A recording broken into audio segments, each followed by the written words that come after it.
Welcome to the segment of Be Simply. Today we have special guest Jesus Trejo. He is a comedian. He is an actor. He is a writer and a published children's author. He is legit funny. So I'm so excited to have him here in person with me. And without further ado, let's dive in with Jesus. So it's so wonderful to have you here, Jesus. Thank you so much for having me, and thank you for the tea. Yeah, you're welcome. I really enjoy the tea in our conversations always. So.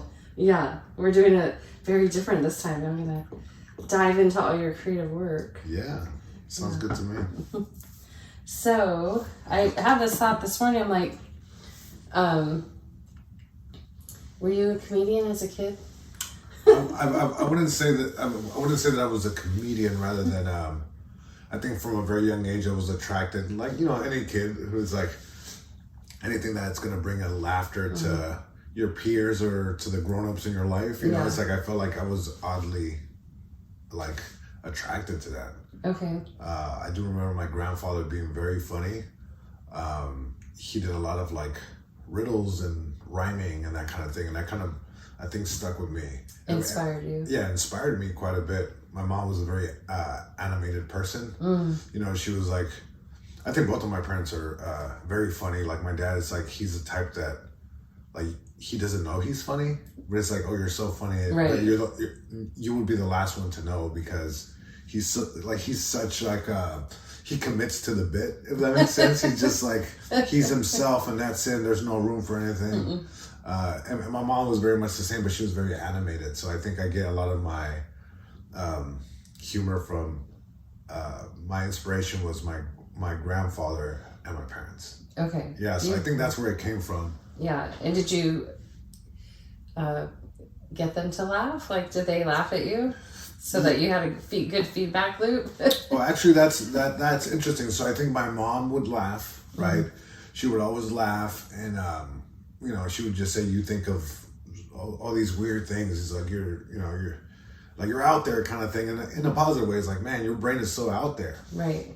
And I think my dad was always kind of fighting against it. He's just like, hey, behave, be serious. People are not going to take you serious. I'm like, well, that's good. That's kind of what I want. He's like, no, you don't want that. You want, because my dad was very much, is a very much, straight shooter. It's like, he commands respect, but he gives so much respect to people around him. But he's always kind of this serious guy. So, my dad, even to this day, like I will say a joke or some silly thing, he'll laugh and they'll be like, all right, stop. I bought a whoopee cushion the other day. My dad was like, oh no, here we go again. Oh. It was triggering for him. He goes, he's like, I remember this. I can't tell you how many times he cut whooping cushions in half and just left them there to send a message. It was like, because he didn't like you playing the jokes. No. So he wouldn't throw it away. He would just like cut it and put it back in my hiding place, and then I find it. I'm like, again. But I bought one the other day, and it was a kind of a very funny thing where he was just like, "This is funny, but stop making the sound." Yeah, that's awesome. Little did he know what your future held, right? Yeah, it's interesting. It really is because it's like.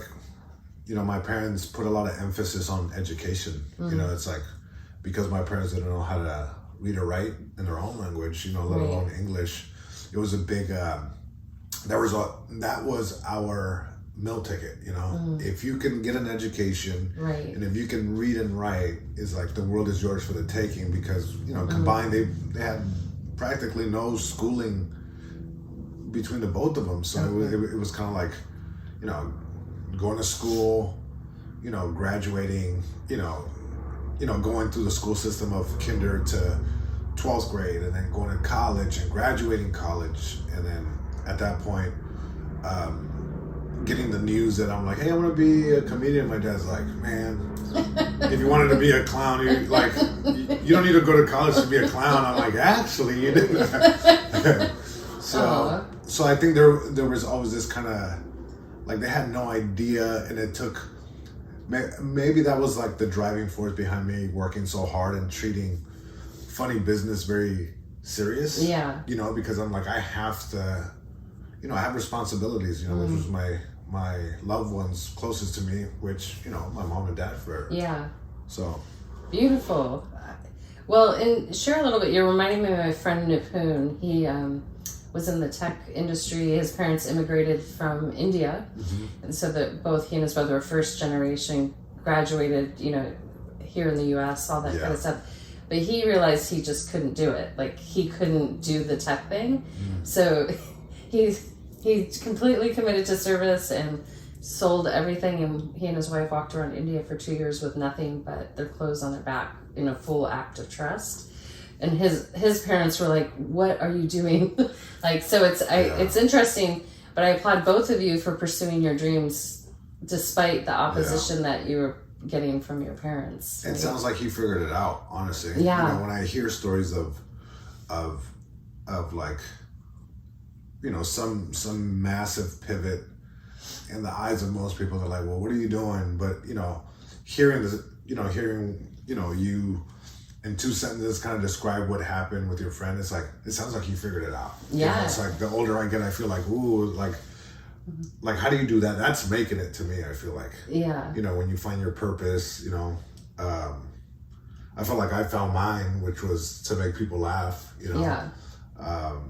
Absolutely. It takes time, but it's like, I don't know that my parents or anyone when I was younger could kind of point and be like, oh, it might be a comedian or this kind of thing. It just kind of happened. It's like, I'm very lucky that I stumbled on my calling. And, somebody who I've worked with before is Pauly Shore, and one of the things I remember him saying early on when I met him, he's like, you don't choose comedy chooses you.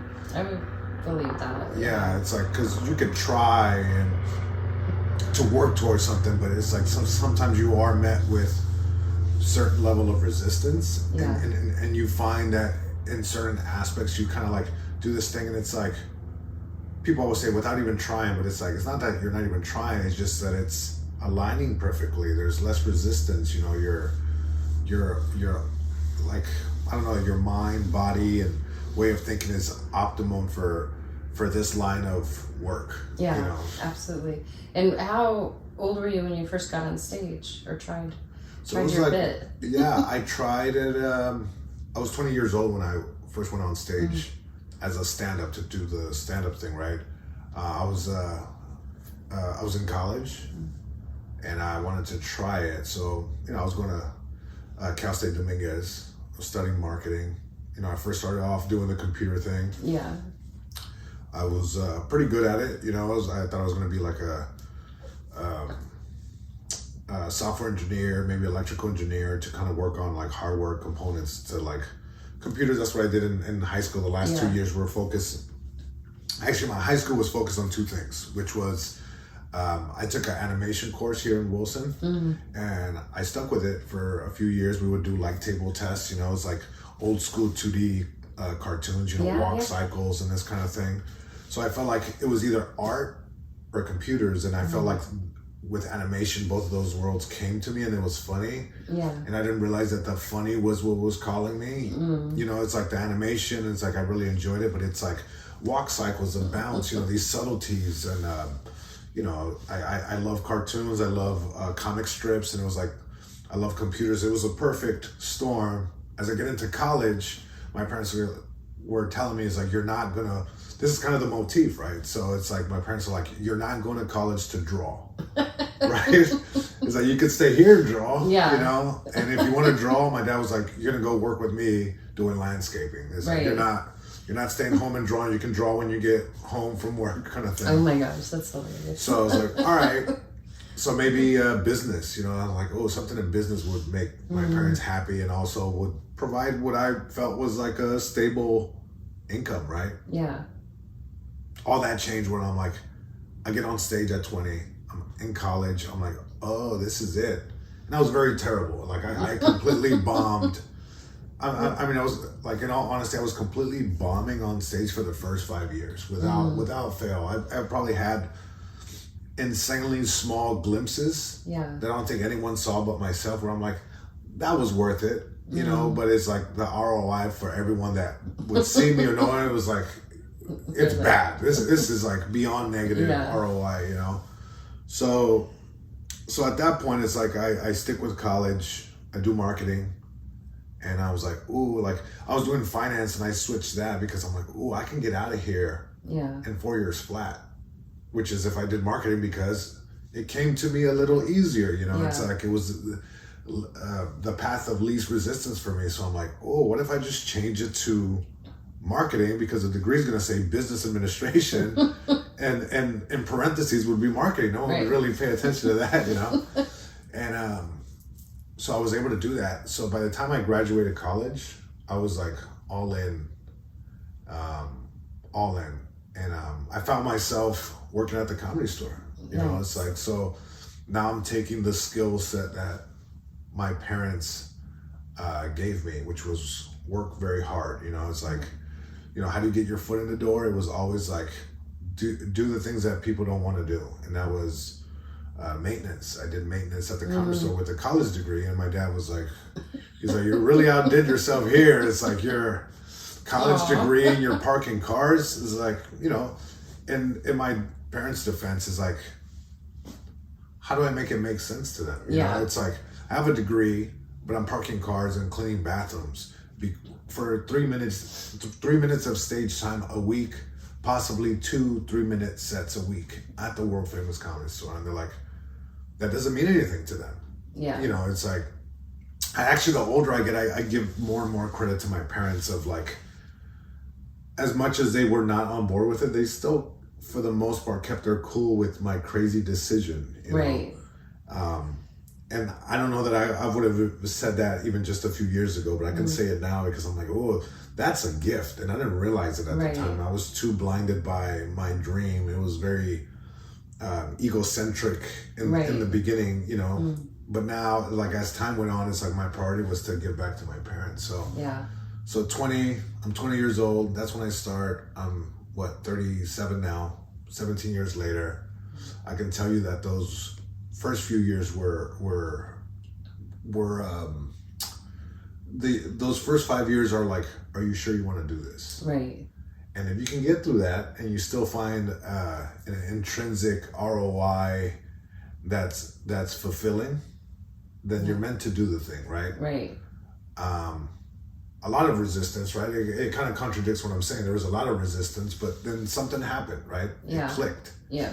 And then I started kind of getting better and, you know, just beefing up different quadrants as a comedian, which is writing or stage presence, getting better at the business, maybe learning how to network a little better or learning how to conduct myself professionally with, you know, within this business that's very complex.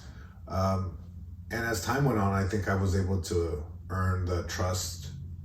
Trust is a big one. Trust and respect of maybe my peers, which in the end we find out that is your biggest supporter. You know, your peers who will champion your name in rooms that you haven't been in, but you know they will. You know, they keep you in mind. Yeah, beautiful. Yeah. And would you say that drive that you had, because it's almost like you're reminding me of like an athlete, like they want to like master a race, but they have to keep going for it, you know? Yeah. Would you say it's that drive that was kept pulling you, and maybe to prove to your parents that you could do this? Was that a factor too? Yeah. I think, you know, as you said, so you remind me of an athlete. I blush because I've never been athletic, you know? Can't even catch athletes' foot, you know? Yeah. Yeah, I think it was me trying to, let's see, in the equation of, you know, how you get, you know, going in this business. I don't know what the variables were. I don't know what the numbers were, but as time, I'm being illuminated to what this thing requires, right? This ingredient list is like, I don't know what it is, but I know there's ingredients and it's different for everybody. Yeah. But in that, I think in the first position was, whatever you do, it's like, make sure you're honoring your parents, you know. It's like in the sense of like, I have to make this work because it's like we don't have anything, you know. It's like my parents did sacrifice a tremendous amount of, you name it, you know, the list can go on. They've sacrificed so much, and now I'm giving them the most gnarliest of blows of saying, it's like, hey, I'm just going to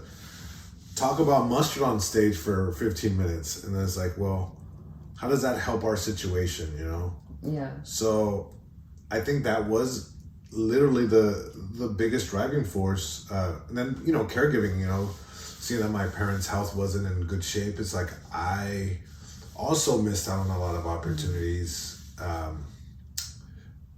that didn't align. It's like, I didn't miss out on anything. It's like, I want to go back. There were certain situations I couldn't be a part of because of my situation, which I wish I could have been a part of, but it's like, now I know that wasn't meant for me, you know? Right. It's like, I was still able to find it a different way. Yeah. So, you know, that is challenging. It's like most comedians kind of have this yeah, I didn't have the hangout aspect as much as I wanted to. I couldn't go to New York, yeah, you know, to follow this this dream that I had of like work in New York. You know, it's like, that's, yeah, you know, you're either LA or New York. You know, I feel even now it's like I kind of missed that window in New York. Comedy scene is like a young man's game. Oh, interesting. You know, yeah, it requires a certain kind of like freedom that I think as I'm getting older, it's like, I can always visit, I can always go work and that kind of thing, but that window, that experience, it wasn't for me, and that's okay, because I've been able to find a version of that in LA, which I'm very grateful for. Yeah, absolutely. Yeah. Beautiful. And share a little bit about, I think this isn't so much for like westernized Americans, but there, and it used to be a European thing, but the cultural responsibility, because I would say there's just people that were born and raised here multiple generations, they don't have the same sense of like, oh, I need to take care of my parents. Share a little bit about that. That, because I think it's a really beautiful way to like look at taking care of, you know, the family kind of thing. And I know in India it's very much still that way, like taking care of, you think about your parents, not just about your kids, kind of thing. Yeah, I think, you know, from my experience, it definitely is a cultural thing. You know, it's I know Indian culture is very much aligned in my Mexican American roots in the way that they look at their elders. You know, even Asian, like different Asian cultures. You know. But yeah, it is interesting, and I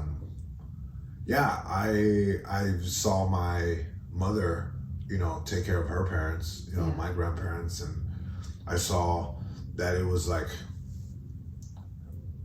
you know, she did it at a time, you know, just out of the goodness of her heart. You know, later she was able to get hired as a care worker, you know, but you know, she would do it for sure without any pay. You know, it was just like, is there expectation? Sure, you know, there's a level of that, but I know that just because of how my mom was, but I do see that recurring sentiment with different elders in our community. As they get older, they take care of their parents, and as this generation gets older, they take care of that. So it's like, it's a domino effect over time of like, you care for your elders, and it's just the way it is. And I'm, you know, it's like, there's challenges, there's difficulties for sure, but I wouldn't have it any other way. I think it's very fulfilling, very cool, very it's almost like, I've talked about this before, where it's like it's a relay race where you pass the baton from one generation to the other. You know, it's like your mother is there to see you into this world, and you know, it's like, and then, you know, hopefully you're there to kind of, you know, soften the landing and kind of pass the baton, you know, get the baton passed to you when you lay your loved one to rest. You know, it's like this odd, you know, life thing. Cycle. Yeah, cycle. Exactly. It's an odd but natural cycle. Absolutely. Yeah. Yeah, and how, having your grandparents around, how did that impact you, do you feel?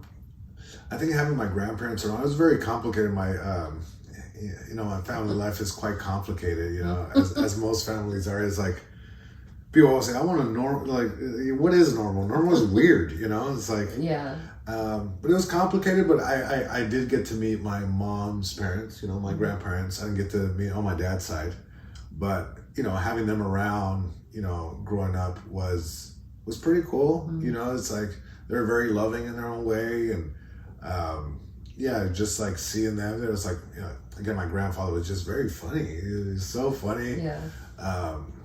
Very, very smart, you know, also, you know, did not have much of an education, but I mean, you could just see that he had a different amount of brain fluid than most people, you know. Yeah. It was just like, wow. It was like, you know, he would build a bird nest. He would build like these boxes to like dry out meat, like for carne seca, kind of thing. And there were these like really cool boxes with the like, and I'm like, how did he do any of that without knowing numbers and it was like it was so perfect. And he would reuse like old pallets or whatever he can find, so he was very much recycling and kind of repurposing, bringing new life to things that were quote unquote like discarded. And he found a new, you know, birdhouses kind of thing. And I was just like, man, how? You know, my grandmother, amazing cook. It was really cool. And then seeing my mom take care of them, you know, it's like my mom was very much a fusion of obviously my grandparents. It's like you could see the heart. My mom, I feel like so sweet, so smart, an amazing cook, you know, so I got to see why my mom was the way she was. It was because of my grandparents. You know? Yeah, beautiful. Yeah. And a little deeper relationship versus, you know, them just passing by a little bit, you know. Yeah. I spent, you know, quite some time with my grandparents, you know. It's like, my mom would make it a point to go down there and make sure that we had a relationship, you know, despite the complexities of family. Yeah. You know, she wanted to make a point to make sure I had them in my life. Yeah, beautiful. Yeah. And your humor, now we have the roots of it all. Yeah. You're legitimately funny. Oh, thank you. And not that I'm, you know, the person that gets to gold stamp you, but you're funny. You're and I think sweet. Comedians, I mean, people laugh, so that's how you know if you're funny, right? Yeah. Well, yeah, I guess that's kind of a sign, because you don't know if they're laughing at you or with you, but it's like, I'll take it, whatever it is. Yeah. Yeah. So when you started to develop your style, I think you said to me once in passing that your friend reflected to you, you make funny out of the little things. Like, has that always been your style, or did it develop, or where did that develop from?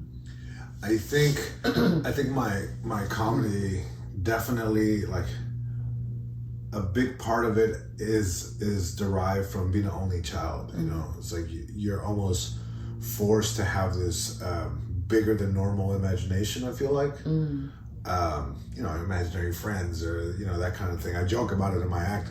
Early on, I talked a lot about like personal stuff, like my mom this, my mom that. You know, I was an only child. I talk about my community as like I'm a Mexican only child. You know, I was like, how rare is that? You know, so I felt like it was always personal. Like I always, for some reason, I later found out to my benefit was always personal. You know, because I felt like that was jokes that other performers couldn't take on. You know, it was original to me. People got to know who I was by the time they got off stage. If they don't remember nothing else, they could use maybe the jokes without even knowing to, like, oh, that was the tall Mexican guy, the only child. It's like, that was it. You know, so if I could get them to leave and remember a little bit of who I was, I felt like that would be helpful. But I always wanted to do like silly stuff. I never went into too much, you know. Yeah, I never really went down the dirty route. I mean, sure, you experiment to, you know, find who you are on stage, but it's like, it really hasn't been my core substance of, like, it was always like, you know, like one of my favorite jokes or premises that I've explored on stage is like this whole long joke about muffins, a mustard bottle. Everything started with a mustard bottle. It's like, I like the ability to be able to dream big, have it be grounded in reality, but you use the mechanics of comedy to exaggerate, to bring life to inanimate objects. Like, I have one of the jokes I really enjoy telling is like, that I don't know the difference between an air fryer and an air purifier. And just this like insane story, but it's like I kind of like making funny. So it's like I still feel like there's elements of myself like being autobiographical, like, but it's more of like this kind of, it's like Dolly, like I hope to one day be like tap into whatever Dolly was doing. It's like this kind of outside thinking, like I look at that and I'm like, how does one ever get there? Right. But it's like, it's fun. It's fun to dream in that way. So I think my humor is just me trying to fill time with the most minutia of things, Yeah, beautiful. Yeah. And then you've done some cause-related humor, and maybe you don't do dirty humor, but you do dark humor a little bit. Yeah. Around death and different causes. How has that been received with the audience? I think traditionally I have, like in my time, in my 17 years, like I've talked about caregiving on stage. I've talked about like, health problems, it's like dealing with cancer and, my father's cancer, it's like my mom's health journey, through dementia and this kind of thing. And I found that initially it was hard, right? Initially it was hard because it's like, you're not experienced, I wasn't as mature then as a writer and performer as I am now, but you learn it, right? Yeah. So it's like my first special, we talked about like a lot of things of like my dad and his health journey and this power of attorney thing that we were dealing with at the time, how difficult that may be. And sometimes like if you look at the special, it could be boiled down just to a simple one-liner, but that one-liner was very loaded. The context is so much bigger. And it's like I do enjoy joking about these things because I found that when I go on the road, I'm finding my community, people who have gone through loss, right, or caregiving or situations like that. Like I remember going on stage and, talking about my mother's passing when I was in San Francisco, and there was this gentleman, and at the time we had just lost our pup. It was like a month before we lost our pup, and then my mother's passing, and it was just kind of a weird time, and I had to go on stage, and I'm like, well, what else do I talk about? It's like, it's here. I feel like it needs like I needed to loosen up my escape valve. It's like, right, just let a little bit of the pressure off. It's like this pressure cooker, like you got to let the steam out a little bit. And I was able to get some laughs and be able to tell it in a way that I felt proud, and where I'm not like making fun of it, but I'm, exploring the situation on stage. There was a gentleman that came up to me after the show, unlikely guy, tall, almost like this, leather jacket, big muscles, kind of this guy that you wouldn't want to mess with, basically. Right. And he comes up and, he goes like this. He has a bunch of these like silver, rings and the wallet chain and big boots, like the whole works. This guy was just massive. And I'm 6'3" and I'm looking up at this guy, and he goes, "Hey man, I just lost my dog. My mother just passed away." He goes, I laughed. And he just kind of kept, he locked eyes with me, and, he was nodding, and I'm like, he's going to whoop my ass. What's going on, But he would just like, he kind of did one of these on the shoulder and was like, "Thank you, man." He's like, keep doing that. Like, in his limited way or in his own way, he was like, I realized that I made such a meaningful connection with this gentleman. Yeah. I don't know his name. I wish I would have gotten his name, but I found that when you talk about, something that's true to you, in this case, it's like talking about these darker things. Sure, not everybody was laughing in that room, but it's like the right people maybe heard and got the response they needed out of it. Yeah, absolutely. Being that I work with death, I think it's good to have laughter. Yeah. I think it's important. Do you find that sometimes you're met with this kind of pushback when? Yeah, especially if I visit clients in the hospital. Oh wow! And I had one woman, she was so sweet, and just watching. This was a process, like with the family. So we were all on the journey together till she passed, and she and I were cracking up in the hospital room, and the doctor came in. He was so incensed. He's like, and I looked at him, and he was trying to be so serious, and I go, but our laughter was contagious, and I just looked at him. I go, yes, we know she's dying. I go, you look so much better with a smile. I go, don't you want her to remember you that way? But he was so like not used to, like, you have to be serious around people that are dying. But I'm like, shouldn't we laugh all the way to the end? Like, I'm glad that I have those memories with. How do you handle something like that when you get the pushback of like, maybe, I think your line of work and my line of work are different, but yet so similar. Yeah. How do you deal with somebody who doesn't, I guess, embrace your outlook the way you do?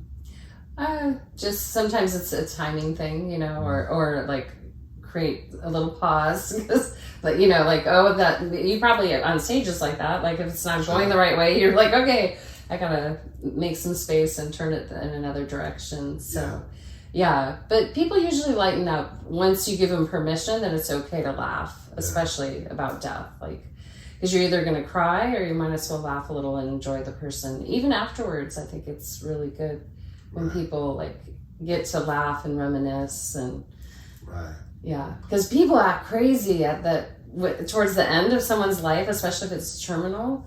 It's amazing because everyone's mortality is challenged, like their own relationship to death. So they start acting out. Like it's pretty comical. You could have a lot of great material if you said there's a lot of great material. You are correct. Yeah, some of it I'm like, oh, even now I don't know if I'm mature enough to take it on stage. Cause it's like but you're right. It's like, I think when you're dealing with somebody's last moments, I think the journey goes inward, and it starts to kind of resurface maybe old traumas and this kind of thing. So it's not so much a reflection of the person who's passing, but the person who's dealing with the passing. Yeah, you start to get, it's like, oh, I'm seeing a whole other side of this person that I didn't know it was in there the whole time. It's like, oh man, it's like, and then other people you just see, like, that although it's like a tough, weak moment, like not weak, but it's like it's a tough moment. Is that you can see like somebody's strength, you know, in that moment. It's like, wow. What great strength, and other people, you're like, oh man, that was in there the whole time. It's like, oh, okay, noted. Absolutely. Yeah. So funny. Yeah. So, and with your comedy and your life experiences, so you've seen a lot, because some people don't even get to see like death, a personal death, till much later in life. More than I would like. It's not something people like go out and seek for. From here forward, do you feel like you'll incorporate more of that, or you don't know, or does it erode that your creation? That's a great question. It's like, if I'm being honest, it's like I've come to the realization that I think, we try to kind of like, it's almost like books, right? It's like well, at least personally, it's like I look at stand-up like, for specials, It's like I did, my first special was this, and then this next one is, the practicing one I just put out on YouTube late last year. It was more of like my personal healthcare, self-care journey, but I realized that, these are almost like slices of the life in between specials for a comic. you find out what was happening with them, and it's like, where do you get your material from? It's like, well, you got to live life, and in between when you're making jokes about a slice of cheesecake, life happens, and that needs to be addressed along with that joke of a slice of cheesecake, because that's the palette that I want to work with. But I am oftentimes given a palette that I'm not forced to work with, but I get to work with, that I don't know that I would have seeked, a situation where I had to talk about death or terminal disease, but that palette is given to me, and I'm surprised what I can put together sometimes, for better or for worse. I mean, sometimes it's like you find out that I don't, like, you create this piece and you're like, oh, I don't know if I want to tell it anymore, and I'm at liberty to do that, but I do get to attempt and create with palettes that I normally would not seek. Yeah, beautiful. Makes it a little easier. Yeah. I mean, not the creation part, but at least you have your box of paints that are presented to you versus exactly. Yeah, it does make it a lot easier. You're right. Yeah. Because it's like I am better. I'm a better writer and performer because of it. Because I know what colors work, what colors I feel like I can mix on stage or in my writing, and it's better to have that knowledge than not. Yeah, beautiful. And so you have a kid's book. Yeah. And do you have a second one coming out? When is that coming out? So the second one comes out in September 10th. It's on a Tuesday. Okay. So that comes out September 10th, and I'm excited. The first one was really cool. I was able to write this. The book is called Papa's Magical Water Jug-Clock, and it's based on my upbringing of working landscaping with my dad, and it's cute amazing. Thank you. Cute little joke in there, inside joke my dad and I had. So it's really cool. We got the Pura Belpré Honor, which is one of the highest honors you can get in kids literature. Pura Belpré was the first Latina librarian in the New York public library system to incorporate Spanish language books into the system, into a U.S. library system. So very honored to have gotten the honor as an author, and also the illustrator, Eliza Kinks, got the same honor for and it's like we have double honors, and I we talked about it. It's like it would have been amazing to get it for one or the other, but the fact that our frequencies were matched in this kind of collaboration is like, there's something there, and I'm excited that this second book is going to be that. And so the first one is dedicated to my dad, and the second one to my mother, and it's called Mama's Magnificent Dancing Plantitas. Oh, so nice! I love it. Yeah, it's based on what do you call it? Like a pothos plant. You know what I'm talking about? Like very, like, they grow on these long vines. Yeah. So I have this plant that my mom had before I was born. Oh, wow. And we propagated it. We still have 2 plants. Wow. And they're massive. They grow so much. I remember when I was a kid, she had the original one. So it was before I was born. So by the time I was like, I don't know, like under 10 years old for sure, we were living in this Long Beach Magnolia apartment on 5th Street. And this plant went around this like living room space into like the kitchen table area. And it felt like it was giving like the home a big hug. And wow. I've kept it. I've kept it. My dad has both plants now, but we have a very special thing planned for September with the book release and those specific plants, which I would love to tell you more. I'm sure we'll get together and jam out again. But okay, that's beautiful. Yeah, you got to be there for it too. I want to be there. I have the very special thing planned. I'll tell you more about it, but it's going to be really cool. Perfect. Yeah, we'll put the link to the first book, and I think I told you, it reminds me. Well, the book doesn't, but there's so much to look at visually.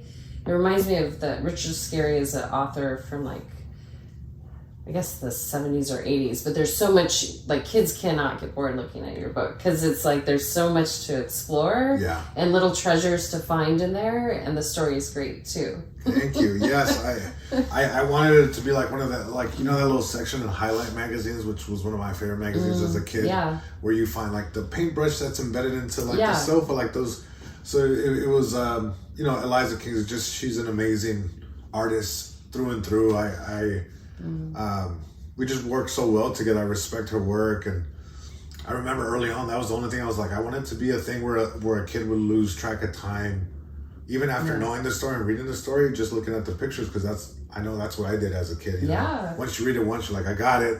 I just want to kind of look at the pictures and revisit the book. Absolutely. So well done. Thank you. And I get you're getting good feedback loops with that, but so you're a children's author too, which is exciting. Yeah. And do you break into the kids' comedy scene with the little ones, or like not little ones, maybe adolescents, preteens, teens? Like comedy scene, like stand up? You mean like that kind of thing? I haven't really. It's like it's a different muscle. You're dealing. Like I have done shows and they haven't gone too great. It's just it's a different. They might like at you versus with you kind of. Yeah, thing. It's like, like believe me, I feel like a younger audience and I have the same sense of humor. It's fart sounds and this kind of thing. Yeah. It's like, hey, I'm on board, you guys. But and stand up as an art form, it's like it's challenge. Not that it can be done, but it's a little more challenging. You're dealing with different frames of reference, not as much lived experience, so it's hard to kind of make that connection from the stage. So it's more of like in the moment, funny things. But I have found in live readings of the book, the more animated I get, with the book and this kind of thing, like kids seem to be on board. And they really, like, we've done live readings at different book festivals, and the kids are like on board and posing questions as I read the book has always been very helpful, I find. Like there's a part where it's like, the little kid is asking the dad in the book, is like, are you gonna fire me? And I usually ask him, like, you guys think he's gonna get fired? And the kids are like very passionate, no. Or some kids be like, yes, he's out of here. And they're like, well, let's find out. And then it's like, so I do find that that's where the humor comes in when you tap into that interactiveness. But good. Yeah, it's been good. It's been good. So it's like, I think a lot of there was a joke in there that I had from my muffin joke that I did on the Tonight Show. Yeah. I added the one-liner because it was like kind of like a tip of the hat to that, like the work that's got me there. And I think the joke is so funny, but I got to tell you, I have not gotten one laugh out of kids when I do the readings out of that line. And I think that line is like so funny, which is like, do you think muffins wear corduroys? Yeah. And it's like, I think it's so funny. It's part of the routine. Obviously, it's written differently, but the kids are just like, all right, what's the next part of the book? It's like, you guys, let's... there's another one where I say, in the book, there's a joke. I said, can we agree that burritos are duffel bags full of toppings? Not a peep out of the kids. Like, well, I think that's your, good kids movies have humor for the parents. Yes. And the kids. I think those liners are for the adults reading the book. 100%. You're right. Yeah. So I think that's helpful.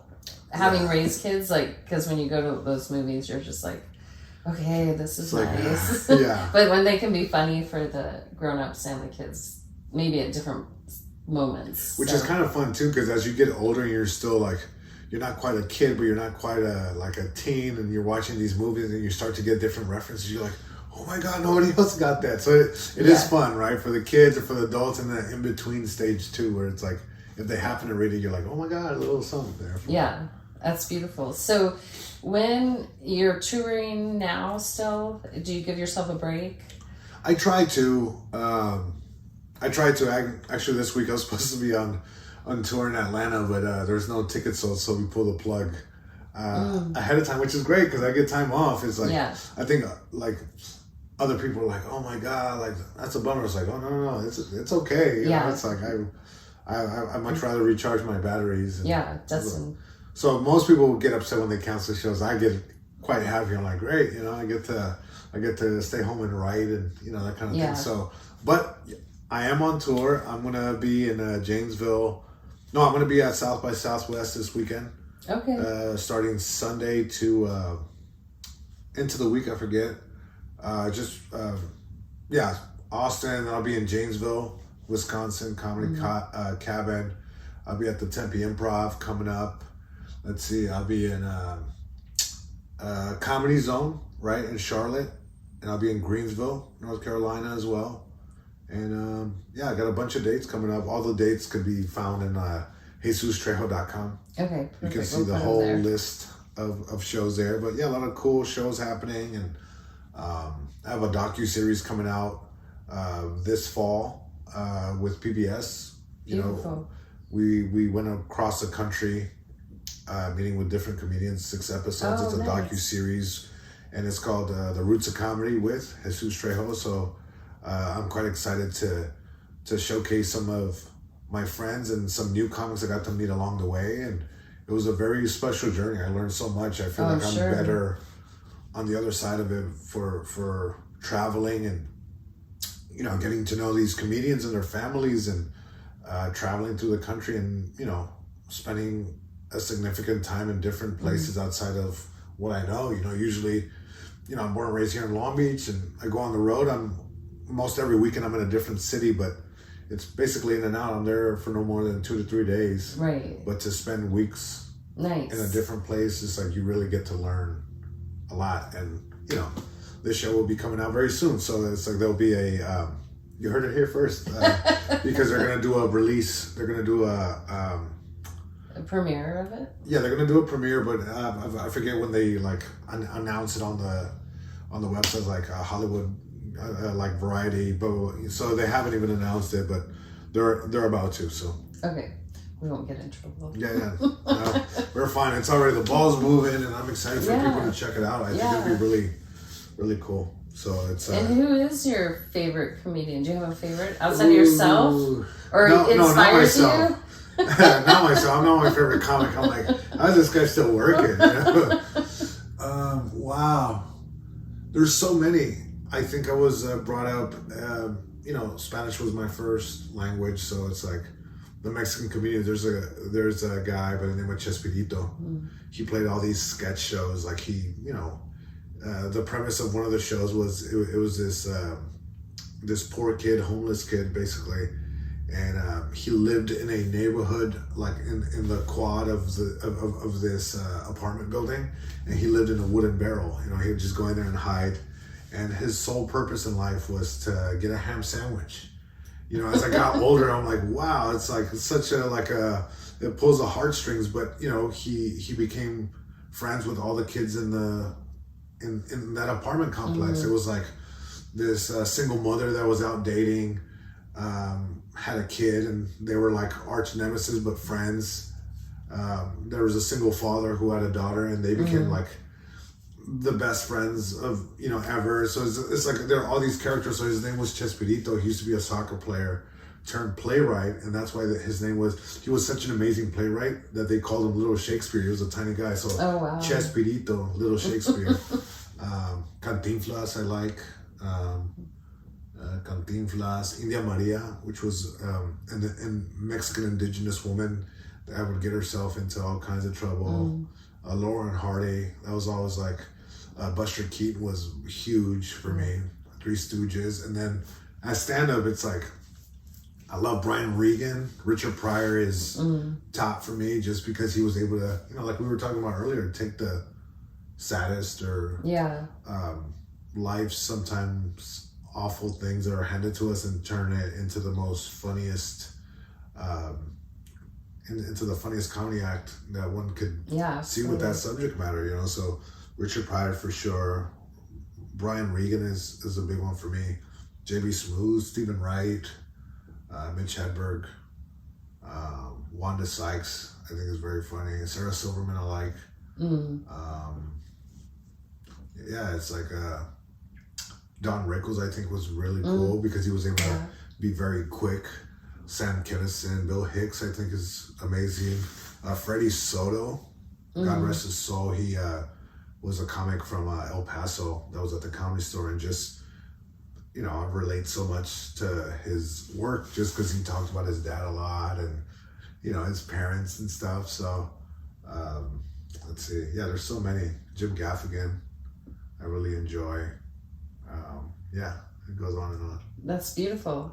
I love that you celebrate so many. So many, yeah. It could be just an hour of us saying names, you know. It's like the list. We'll run them on the board. Yeah, Ian Edwards. Yeah, that's good. So, and if you have a lot on your plate. Do you have other like goals within your repertoire of being a comedian or aspirations, or gonna see what arrives and what you? Yeah, I think I'd like to continue writing. I think writing has opened so many doors for me, whether it's in the screenwriting space or I'd like to do more of that.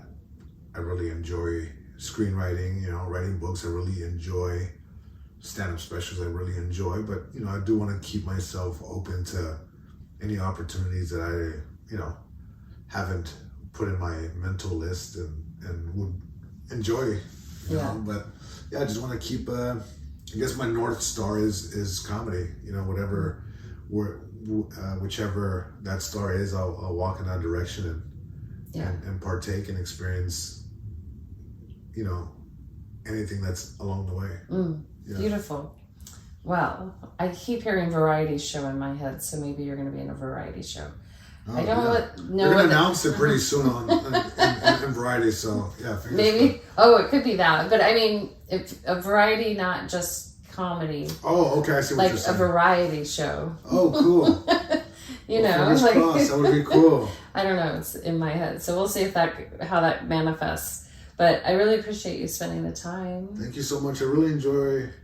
Thank you for all your positive energy and your welcoming energy. You know, it's like I've always felt very welcomed. You know, it's like we met at the sound bath class that I've taken the yoga stuff, and it's been really cool. I really appreciate your energy and your heart. You have a very amazing heart. Thank you for embracing my fiance and I, and for your guidance. I really, like, I'm not just saying this. I know I talk my ass off on this thing, but I enjoy our conversations, and I don't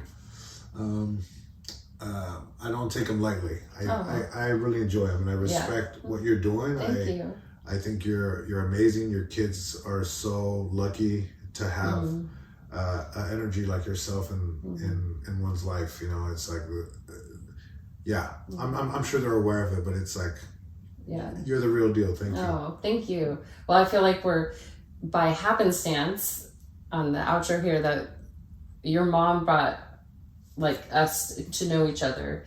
You know, you feel like a soul family member. So can't really explain it, but I'm happy to know you and celebrate your great work. So likewise, thank you so much. Yeah, thank you. Once again, I want to thank you all for listening in, and thank you, Jesus, for being here. Please support his creation. Hit him up when he's on the road, on tour. The links are below. Purchase his kids' book in English and Spanish. Share the wealth. And until next time, this is Suzanne signing out with a full heart, a soft gaze, a deep bow, and a namaste. Be simply. When we speak, we aim to please, dress our words up to the T in hopes to impress. God forbid they disagree, or maybe they just don't see. Don't let it cause you stress, 'cause I got a little secret for you, and it's one less thing that you gotta do. It's a whole lot more fun if you make me a deal. Yeah, promise not to think, baby, just feel. Move to your rhythm, show me what's real. Yeah, try not to think, and baby, just feel.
what they want